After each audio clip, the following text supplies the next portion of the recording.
Think about this for a moment. When you say you want love, do you actually want to love someone, or do you simply want to be chosen by someone? Sit with that question. Let it press on your chest a little. Because there is a massive difference between loving and wanting to feel loved, and most people don't know which one they're chasing. Most adults, especially in our modern culture, aren't searching for love. They're searching for validation dressed up as love. They're craving a moment where someone looks at them and says, through a gesture or a glance, "You're worth something. You matter." And that craving often feels like love, but it isn't. It's hunger. Have you noticed how people talk about love today? They don't ask, "How can I love better?" They ask, "Why isn't anyone choosing me? Why didn't they text me back? Why didn't they stay?" These questions reveal the truth we avoid. We're not seeking connection, we're seeking confirmation. Confirmation that we're desirable. Confirmation that we're enough. Confirmation that someone out there sees value in us, especially when deep down, we struggle to see that value ourselves. Eric Fromm, in The Art of Loving, said it perfectly: most people don't want to love, they want to be loved. Because being loved feels like a shortcut. Like a solution to every insecurity. Loving takes work. Loving takes maturity. Loving means showing up with discipline and responsibility. Being loved? That feels effortless. It feels like someone else does the heavy lifting. If someone loves me, then I matter. If someone chooses me, then I'm worthy. If someone desires me, then I can finally rest. But that, right there, is where the illusion begins. That's where so many people lose themselves. You don't want love. You want the feeling that you're finally enough. And when you don't feel enough on your own, you start looking for someone to hand you that feeling like a trophy. And let's be honest, being chosen feels like a hit of emotional adrenaline. It quiets the voice inside your head telling you you're not good enough. It numbs the fear of being alone. It silences the insecurity that keeps whispering, "What if no one ever wants you again?" For a moment, just a moment, everything seems okay. But that moment never lasts, does it? The emptiness always comes back, and every time it returns, it comes back louder. You know exactly what I mean. You've felt it. That sinking feeling when their attention fades, when the calls slow down, when the excitement begins to settle. Suddenly, your sense of worth slips through your fingers. And what do? You chase the feeling again. Not the person, the feeling. The feeling of matching. The feeling of being chosen. And here's the truth that hurts but frees you once you hear it: needing to be chosen is not love. It's emotional dependency. From calls this the need for fusion, the desperation to merge with another person so you don't have to sit alone with yourself. It's not passion. It's not romance. It's escape. Escape from your own silence. Escape from your own doubts. Escape from a part of you that you've never learned to face without someone else's approval. We're living in a culture that feeds this dependency. A culture that tells you that someone out there will complete you. A culture that sells you movies, music, and stories about love as a rescue mission instead of a relationship. It tells you that being chosen means you're worthy. And millions of people believe it. But real love, authentic love, doesn't begin when someone chooses you. It begins when you stop needing to be chosen. It begins when your sense of worth no longer depends on who texts first or who stays longer. Because as long as you rely on someone else to make you feel whole, you're not looking for love. You're looking for medicine. And you're looking for the wrong kind. Let me ask you something real. Aren't you tired? Aren't you exhausted from chasing validation disguised as romance? Aren't you worn out from bending, shrinking, adjusting, performing, trying to be what someone else wants so you won't lose them? Deep down you know this isn't love. Deep down you know that clinging to crumbs of attention isn't connection. It's fear. And fear can mimic love so well that you stop seeing the difference. But that's why you're here. That's why this message hits something in you. Because a part of you already knows the truth. You've been calling neediness love and dependency connection, and you've been doing it for years. And maybe you finally reached a point where the illusion is too heavy to keep carrying. And if you have, that's good. Because that weight is trying to teach you something. You cannot build real love on top of emptiness. You cannot build connection on top of fear.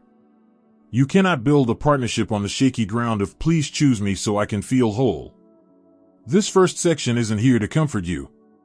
It's here to wake you up. To help you see the pattern clearly. To make you question the story you've been telling yourself about love. Because until you see the illusion, you'll keep repeating it. And you won't just hurt, you'll sabotage every relationship you enter. In this moment, right now, you get to ask yourself one defining question: do I want love, or do I just want to feel chosen? Because the answer to that question decides the entire direction of your emotional life. And the fact that you're still listening means you're finally ready to face it. Let's talk about the addiction nobody admits out loud, the addiction to being chosen. Not the addiction to a person, not the addiction to love, but the addiction to the hit of validation that comes when someone pays attention to you. You know that feeling. The quick rush. The spark in your chest. The sudden sense that everything is okay because someone, somewhere, noticed you. And the moment that feeling lands in your system, it's like a drug. Your nervous system lights up. Your insecurities go quiet. For a split second, you feel whole. That's not love. That's emotional chemistry mixed with psychological withdrawal. And you've probably been chasing it for years without realizing it. Pay attention to how people date today. Look at how we behave on apps, how we communicate, how we attach. One message from the right person and suddenly you feel alive. One compliment and your self-esteem shoots up. One passionate night and you start imagining a future. But then the silence comes. The pause. The gap between texts. The delayed call. And your mind spirals. You panic. You overthink. You replay everything you said. You refresh the screen like your life depends on it. That reaction isn't random, it's withdrawal. It's the emotional crash after the high. And that is the first sign of dependency, not love. Have you noticed how easy it is to confuse attention with affection? Someone showers you with compliments, and you call it connection. Someone gives you consistency for a week, and you call it compatibility. Someone chooses you for a moment, and you call it destiny. But here's the truth most people avoid: attention is not intimacy. Desire is not devotion. And validation is not love. When your sense of worth is tied to someone choosing you, you become emotionally hostage to their behavior. One shift in their tone and your mood collapses. One cold morning and you start questioning your entire life. That's not romance, that's instability disguised as passion. Fromm talked about this with brutal clarity. He said that being loved is the passive side of love. It makes you the object, not the participant. And when you crave being loved more than you crave the act of loving, you reduce yourself to a product waiting for someone to notice it. Think about that. How many times have you changed yourself just to feel desirable? How many times have you kept someone in your life, not because they were good for you, but because their attention made you feel valuable? How many times have you confused the intensity of being wanted with the stability of being cared for? This is why so many relationships feel like roller coasters. You go up fast, you drop hard, you get addicted to the highs and terrified of the lows. And that cycle keeps you hooked. You don't stay for the person. You stay for the feeling.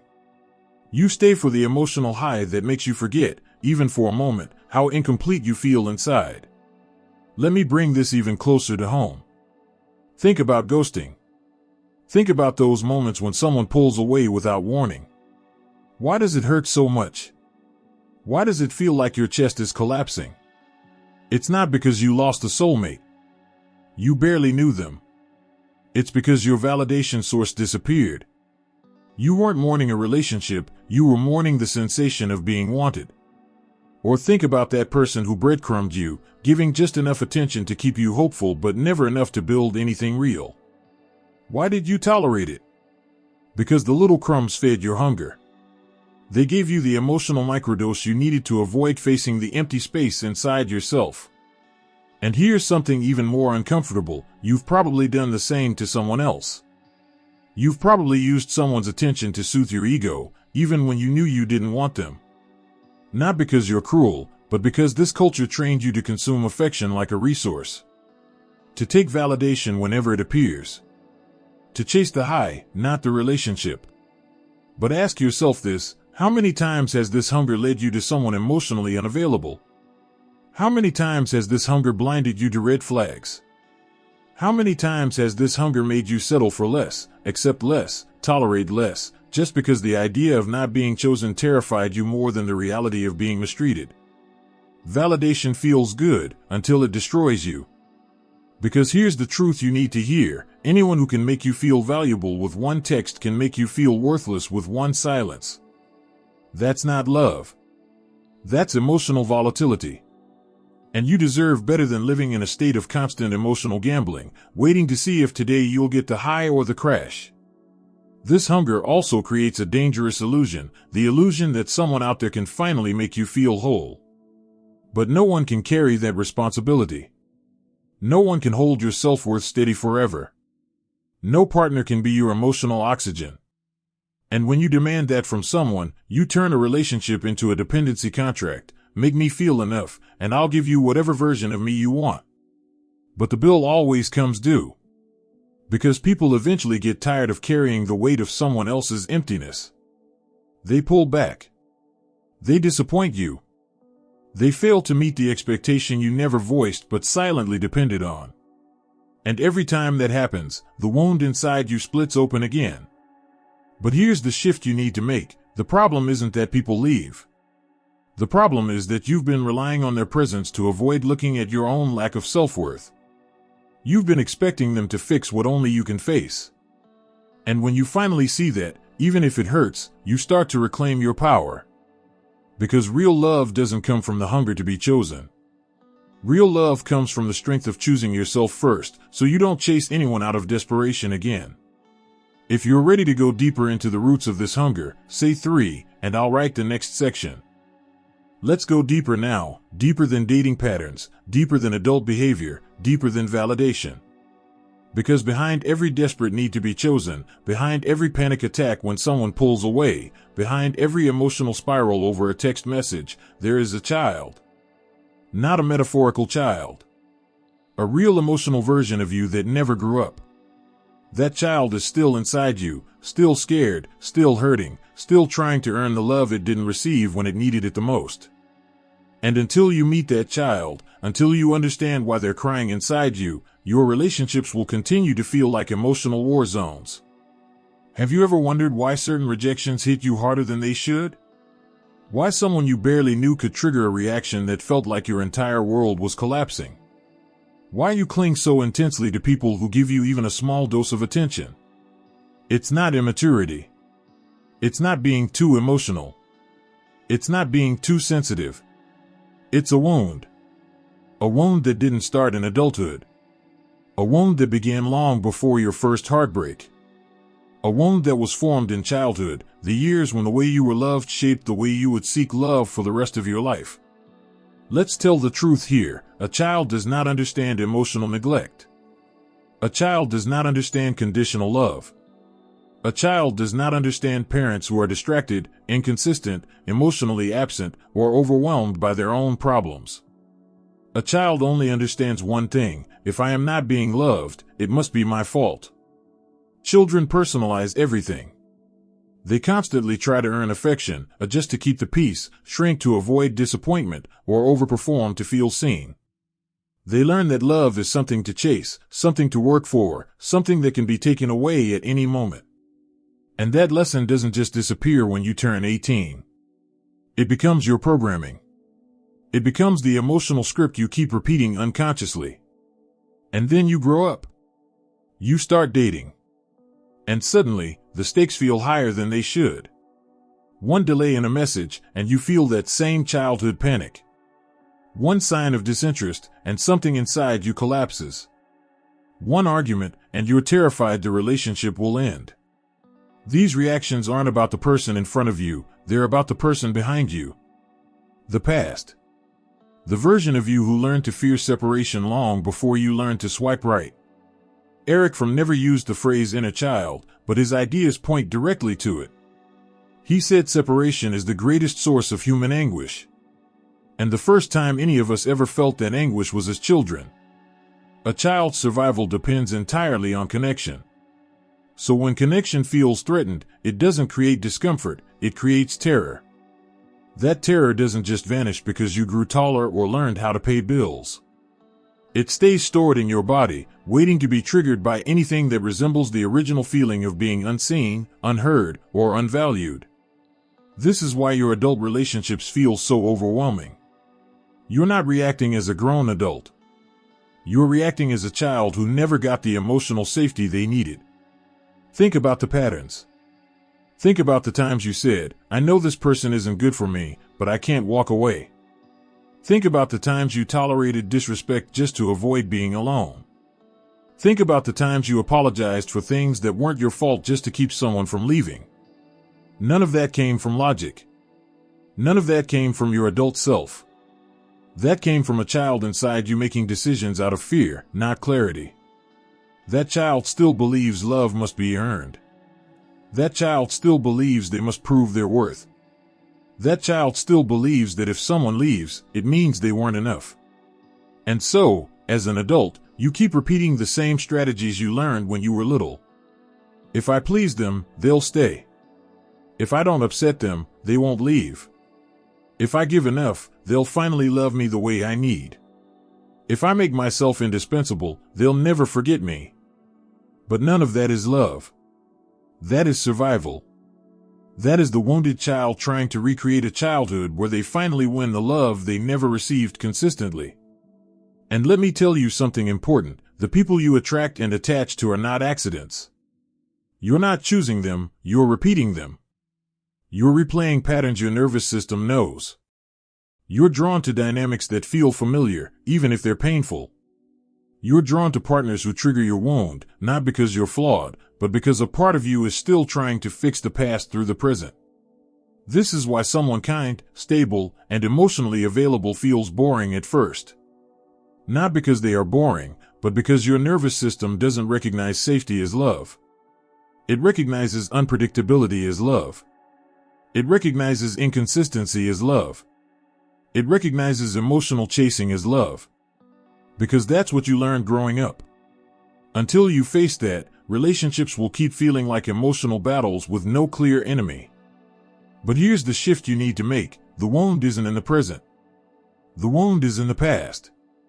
And the moment you realize this, the moment you finally see that your adult heartbreaks are echoes of childhood pain, you stop feeling defective. You stop feeling broken. Because you finally understand what's happening. You're not desperate.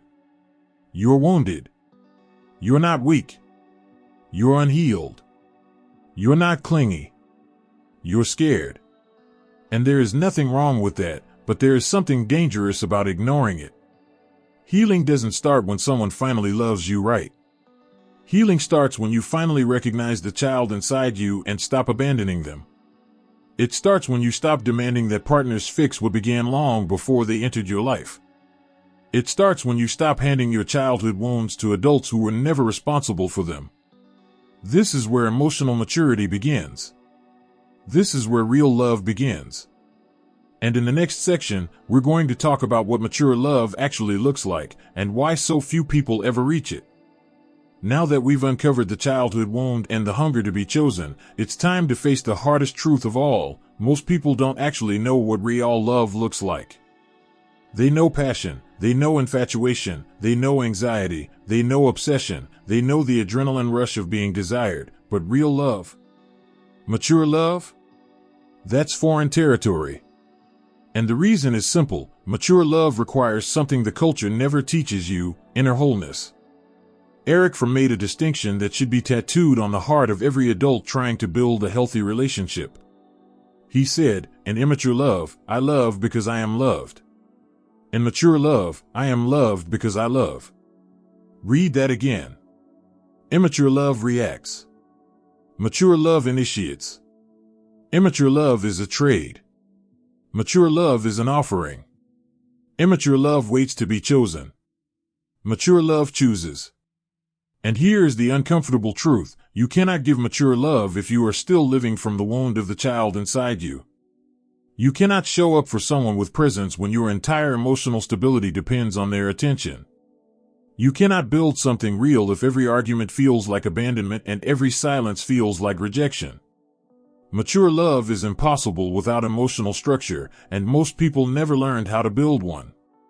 So let's break this down in a way that hits home. Immature love is fueled by need. Mature love is fueled by choice. Immature love is anxious and unstable. Mature love is steady and intentional. Immature love says, "I need you to make me feel whole." Mature love says, "I am whole, and I choose to share my life with you." One is survival. The other is freedom. Think about how many relationships collapse not because the feelings were wrong, but because the foundation was weak. Two people expecting the other to save them. Two people trying to fix their loneliness with romance. Two people demanding emotional oxygen from each other because neither knows how to breathe on their own. Feelings aren't enough. Chemistry isn't enough. Attraction isn't enough. Without internal stability, without the ability to hold yourself emotionally, relationships break under the weight of your expectations. Mature love requires something the modern world makes increasingly rare: presence. The ability to stay grounded even when things get messy. The ability to regulate yourself instead of exploding, withdrawing, or panicking. The ability to communicate instead of shutting down. The ability to hold space for another person's humanity even when they disappoint you. And let's be honest, most people don't want that level of responsibility. They want the thrill of falling in love, not the discipline of staying in love. They want the movie version of connection, not the real-life version that requires work, patience, and vulnerability. They want the spark without the sacrifice, the passion without the practice, the comfort without the courage. But from said it clearly, love is an art. And like any art, it demands training. No one becomes a great painter just by buying a canvas. No one becomes a great musician just by loving music. And no one becomes capable of real love just by craving it. To master love, you need discipline, concentration, humility, and daily practice. For a moment, ask yourself, when was the last time you actually practiced love?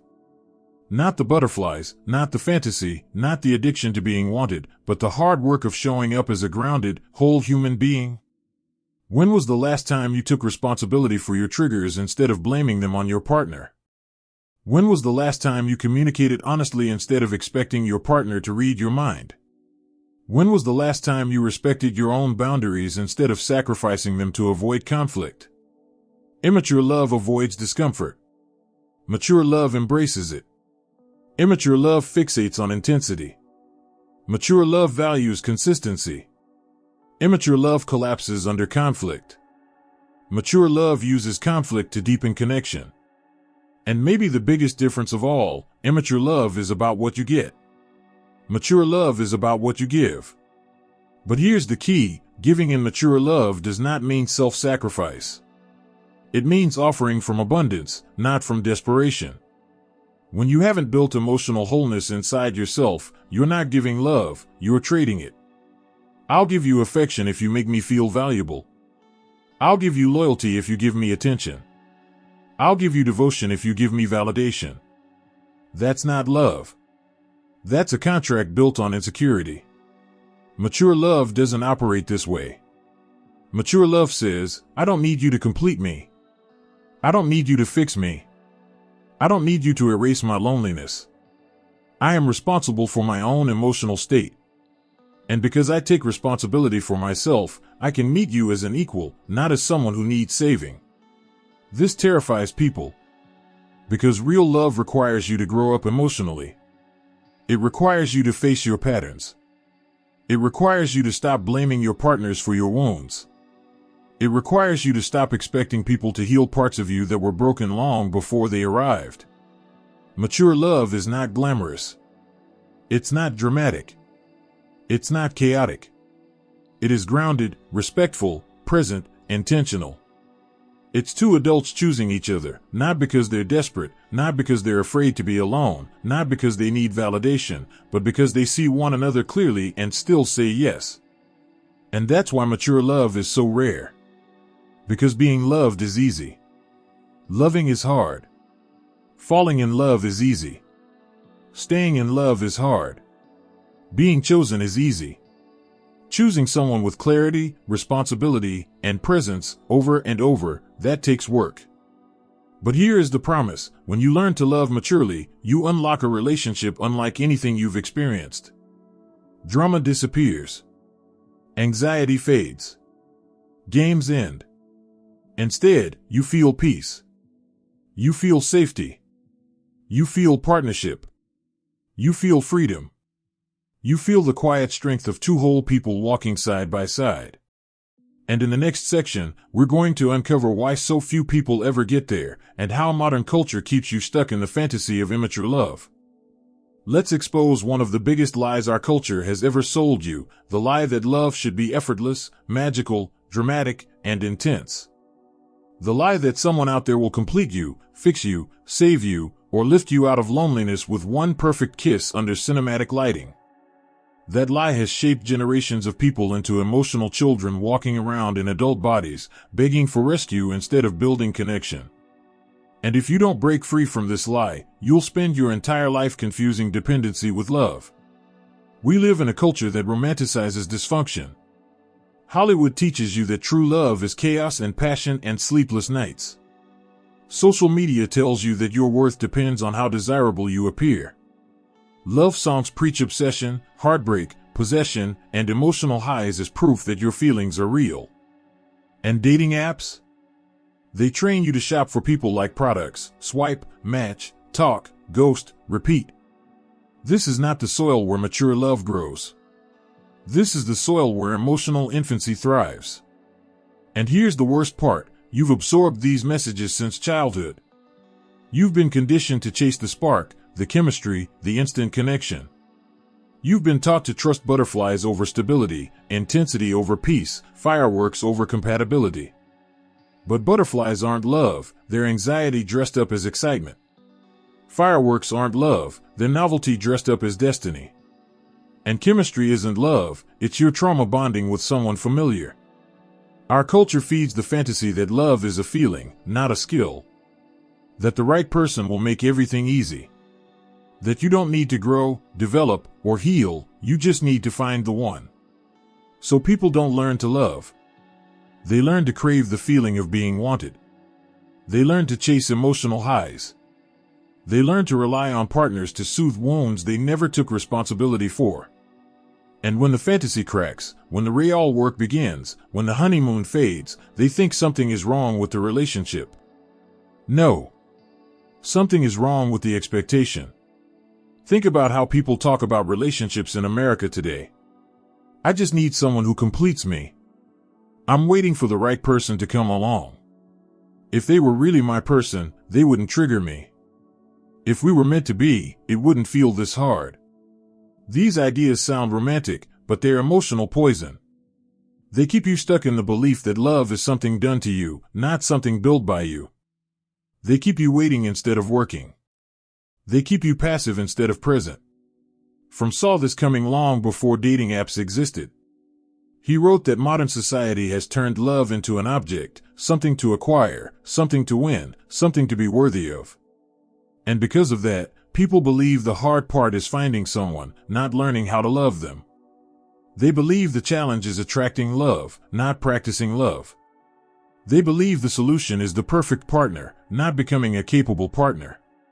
And here's the truth people avoid: if you put a wounded, insecure, validation-dependent person into a relationship with the most emotionally mature partner on earth, the relationship will still fail. Because immature love collapses under the weight of its own expectations. Our culture makes it even worse by encouraging emotional consumption. Not partnership, consumption. People treat connection like entertainment. They fall in love with the feeling, not the person. They chase attention like currency. They want someone who makes them feel special, not someone who challenges them to grow. They want someone who gives them intensity, not someone who gives them stability. They want to be adored, not understood. This is why relationships today burn hot and die fast. They're built on emotional sugar, not emotional nutrition. They spike your dopamine but starve your soul. You get a rush, you get addicted, and when the high fades, you leave. You repeat the cycle, chasing sparks instead of substance. And then you wonder why you can't find real connection. Let me ask you something uncomfortable. How many relationships have you left the moment they stopped entertaining you? How many people have you dismissed because they didn't give you the thrill you expected? How many stable, kind, grounded partners have you overlooked because you mistook peace for boredom? That's not intuition, that's conditioning. The culture trained you to crave instability and call it passion. To crave unpredictability and call it chemistry. To crave emotional volatility and call it the spark. But the spark you're chasing isn't attraction. It's unresolved trauma looking for familiar pain. Love is not supposed to feel like a roller coaster. Love is supposed to feel like a safe home where two adults show up with integrity, clarity, and presence. But culture doesn't teach that. Culture teaches fairy tales. Culture teaches shortcuts. Culture teaches romantic anesthesia instead of relational maturity. And here's the truth that breaks the illusion: real love doesn't rescue you. Real love doesn't complete you. Real love doesn't fill your emptiness. Real love doesn't erase your loneliness. Real love doesn't fix your childhood wounds. Real love meets you where you are, but it doesn't carry you. You have to walk. And when you realize this, you stop craving the fantasy. You stop waiting for someone to save you. You stop believing the lie that intensity equals love. You stop accepting emotional crumbs because culture told you to value attention over connection. You stop behaving like a child waiting for a parent and start behaving like an adult ready for partnership. Because once you break free from the cultural lie, you finally understand this: real love is not about being chosen. Real love is about choosing with clarity. And in the next and final section, we're going to talk about the turning point, how love becomes freedom once you choose yourself first. This is the turning point. Everything we've talked about, your hunger to be chosen, your addiction to validation, your childhood wounds, the illusions of culture, all of it leads here. Because real love, mature love, the kind of love every adult secretly craves, begins only when you stop needing someone else to make you feel whole. It begins the moment you decide that you do not need to be chosen to feel complete. It begins when you choose yourself first. Let me tell you something that might shake you a little. The moment you become emotionally self-reliant, your entire experience of love transforms. Not because you stop wanting connection, but because you stop begging for it. Not because you stop caring, but because you stop collapsing. Not because you stop loving others, but because you finally start loving yourself in a way that doesn't depend on anyone's approval, attention, or presence. Think about what it would feel like to enter a relationship without fear. Without panic. Without obsessing over every silence. Without interpreting every change in tone as a threat. Imagine loving someone from a place of strength, not survival. From a place of clarity, not desperation. From a place of abundance, not emptiness. That is what mature love feels like. It feels like freedom. But you cannot reach that freedom until you make one essential choice, the choice to belong to yourself before belonging to anyone else. That means your worth is not up for negotiation.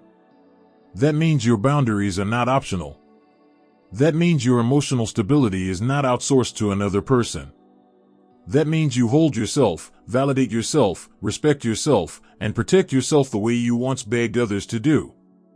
When you choose yourself first, something powerful happens. You stop seeing love as a lifeline and start seeing it as a partnership. You stop chasing the spark and start valuing the foundation. You stop tolerating crumbs of attention because you finally understand your own worth. You stop bending yourself into shapes to be chosen because you realize the only person who must choose you consistently is you. And here's the remarkable thing: once you stop needing to be chosen, the people you choose change. You no longer fall for emotional intensity disguised as passion. You no longer tolerate partners who give you just enough to keep you hanging on. You no longer attach yourself to people who trigger your wounds instead of supporting your growth. You no longer confuse inconsistency with excitement. Instead, you look for emotional stability, respect, safety, maturity, presence, all the things that real love is built on. Because when you're whole, you don't crave chaos. You crave peace. When you're grounded, you don't crave validation. You crave truth. When you're self-respecting, you don't crave attention. You crave consistency. When you choose yourself, you don't fall in love to escape loneliness. You fall in love because your life is already full, and you want to share it, not fix it. This is love as overflow, not love as obligation. This is love as a choice, not a coping mechanism. This is love as expansion, not repair. This is the place where true intimacy finally becomes possible, because you are no longer showing up as a frightened child, you're showing up as an adult. And adults don't love from desperation. Adults love from presence. But here's the part most people avoid: choosing yourself first doesn't mean abandoning connection. It doesn't mean becoming cold, detached, or independent to the point of emotional isolation. It means building a foundation so strong that when you let someone into your life, it's from a place of strength, not fear. It means your love is a gift, not a plea. It means you're willing to walk away from anything that costs you your self-respect. It means you are not afraid to be alone, because you finally realize you are already whole. Let me ask you something real. When was the last time you chose yourself? Not the version of you that performs for approval, not the version that bends to stay liked, not the version that trades emotional labor for crumbs of attention, but the real you. The you who has needs, boundaries, opinions, desires. The you who deserves respect. The you who's been silenced by your fear of losing someone. That you, the whole you, has been waiting a long time to be chosen. Not by a partner. Not by a crush. Not by a parent. By you. And when you finally make that choice, you stop living in emotional survival mode. You stop treating relationships as a fix for your wounds. You stop replaying your childhood patterns. You stop searching for a savior. Because you understand, deeply, that the only person who can rescue you is the one staring back at you in the mirror. This is where love becomes freedom. Freedom from patterns. Freedom from fear. Freedom from dependence. Freedom from the story that you need to earn affection to deserve connection. Freedom from emotional scarcity. Freedom from the lie that you are incomplete without someone beside you. And here's the best part: once you choose yourself, the love you attract is completely different. You attract partners who respect you, not ones who exploit your wounds. You attract partners who communicate, not ones who manipulate. You attract partners who show up consistently, not ones who keep you guessing. You attract relationships built on maturity, direction, and shared growth. Because like always attracts like, and wholeness attracts wholeness. So here is the commitment I want you to make to yourself today. Say it out loud. Say it boldly. Say it like your entire emotional future depends on it, because it does. I do not need to be chosen to feel whole. Say it again until it sinks in. Say it until your nervous system believes it. Say it until the child inside you feels safe. Because once you choose yourself first, you open the door to the kind of love you have never experienced. Love that doesn't bind you, suffocate you, or shrink you, but love that expands you, strengthens you, and walks beside you as an equal. And that, right there, is where your new story begins. Thank you for staying with me until the end of this journey. I know your time is valuable. If this message spoke to you, if it gave you even one moment of clarity or peace, I'd be grateful if you'd let me know. A simple like, a comment with your thoughts, or subscribing to the channel helps this community grow, and it helps more people who might need these words to find them. Share your reflections below. I do read them. I'll see you in the next chapter. Until then, take care of your peace.